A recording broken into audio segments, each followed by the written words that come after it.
So because I had a bit of a leak in the needle valve in here, I'm after taking the whole carburetor apart, and I'm after giving everything a good cleaning up, and I'm after flattening that surface as well, and the flange as well that mounts onto the intake manifold with some sandpaper.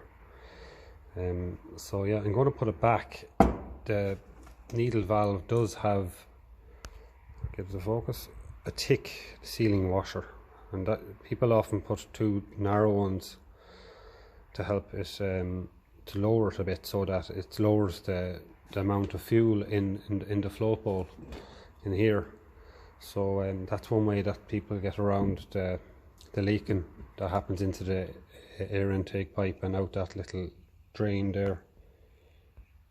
So yeah, I'm going to put it back together there now, and I couldn't sand this flat surface because I can't get the throttle venturi out. That's a common problem on them. It's fairly well stuck in, so I have to give everything a good clean first, and I'll lightly sand some of this old gasket material off and try and get it a bit more presentable, and hopefully, but it never was leaking fuel from that gasket surface yet, so that's what I'll do. I'll put it back and see does it make any difference.